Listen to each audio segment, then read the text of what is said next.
So I'd like to do a balance posture that's another lateral chain. You could do this against a wall with a block. You could do this with a chair, having your hand on the chair, the forearm on the chair. I actually find that to be harder from a balance perspective.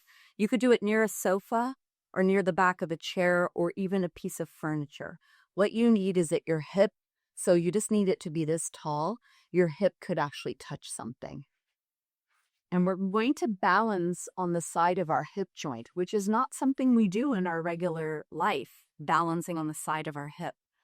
So before we come up, there's a couple of things to pay attention to. We have heart lights, which are here, and hip lights, which are here. Heart and hip. When we come into this posture called balancing half moon, you want your heart lights and hip lights forward. And you might have to work towards that in your body. Depends how much range of motion you have to roll onto the side of your hip. The modification would be to go down on the ground on all fours and to open up so you're only using half of the leg. So if you needed to modify this, you can come onto all fours and you would try to open up onto the side on this part of your leg versus the whole part. For those of you that are going to do the whole posture with me, side of a sofa, wall, or you could have a chair, and let's do it. So I'm going to start with the left side. If you know that you have a weaker side, I recommend that you do that first. Because partly I think that when you have more challenge in one area, it's better to get it out of the way, and then you do the next side and it doesn't seem so hard. Whereas if you do the easy side, it's harder to go to the harder side once you know what you're in store for. All right, that said, the left, you could start with your pelvis not touching, but pretty close to the wall, just a few inches. Then you line up the outside edge of your left foot.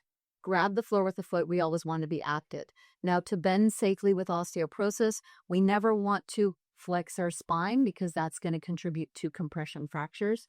So we want to bend in our hip joint, which usually means tushy goes back as you bend your hip to put your block onto the floor. And then from here, you're going to lift up your right leg. It's nice also if you could practice this near a mirror or have someone take a photo of you to notice what's happening to the upper leg. So pull the toes towards you, push the heel into the wall, take your other arm up in the sky. And now the goal, you could let your tushy cheeks touch the wall and actually try to let the top tushy cheek touch the wall. So you have your heart lights and your hip lights forward.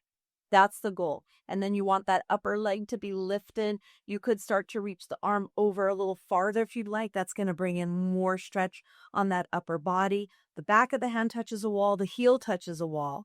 The tushy cheeks, you're really trying to get that upper tushy cheek to touch the wall, to be in the place of alignment, stretching, so flexibility in the pelvis, strength on that side that you're balancing on. You could put a slight bend in your standing leg. Don't hyperextend that joint. Push the heel into the wall. Buttocks are trying to touch the wall. Hands are up against the wall. Take one more breath. And then you're going to slowly bend your leg to dismount gracefully and safely. And then bring yourself round in that hip. Keep your head up because that'll keep your spine safe as you slowly move through those positions. Now, as we age, our blood vessels lose elasticity. So the wrinkles that we see on the outside are also wrinkles on the inside. Wrinkles on the inside, loss of elasticity in your blood vessels. So when you move your body, your head, from one position, you're lying on the ground, seated. In this case, we were on the side and then we're bringing it up. You got to go slow because it takes a little time for blood pressure to calibrate, and for fall prevention, moving slower is going to be safer. So that's an important thing to take note of also. Another wrinkle on the inside, degenerative discs. It happens to almost everybody.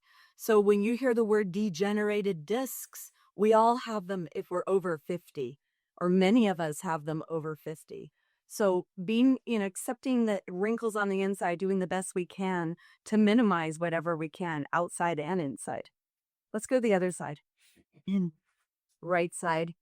Foot is on the ground. You're not too far away. Now you know what to expect because you were on the other side. Bring your block onto the ground. Bend your hips. Keep your spine nice and long. And then lift your leg up. Put the foot on the wall. Put the arm on the wall. Notice what you notice here. Notice on this side, what's the difference between this side and the other side? So we are strengthening the leg we're standing on. We're strengthening the side of the hip capsule, pressing the top of the femur bone of the standing leg into that hip capsule in a way it usually isn't being experienced. We're stretching the attachment of the leg we're standing on in that hip. So if you do slip, trip, stumble, or fall and your foot goes in this way, you have that range of motion, that flexibility for fall and fracture prevention. We are strengthening the muscles, strengthening the bones of the standing leg side. Then the lifted leg, keep it as high as your body. You can look down, see, make sure it is, or be practicing near a mirror. Toes are towards you. Heel is pressing into the wall. That standing leg lifting is strengthening the lateral chain, tensor fasciae lata, glute medius, stabilizing muscles. Great for hip health, great for foot health, great for knee health, great for your spine. And then try to get your shoulder blades to touch the wall. Try to get your tushy cheeks, that top tushy cheek, to touch the wall. Bend your knee slightly that you're standing on if you'd like. Take one more breath. Push the heel into the wall, push the hand into the wall, push the tushy cheeks. And then to dismount nicely, you're also strengthening your neck here. You're going to slowly bend the knee, bend the hip, keep the head lifted, move slowly from one position to the next.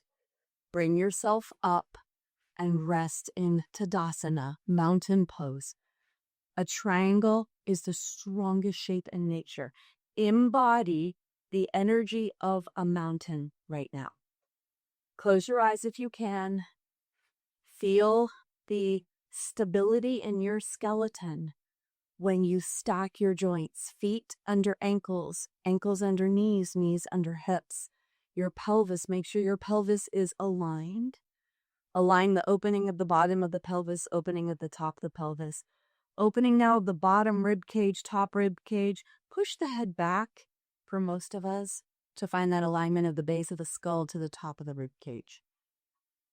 So in yoga, we embody the energy of the postures.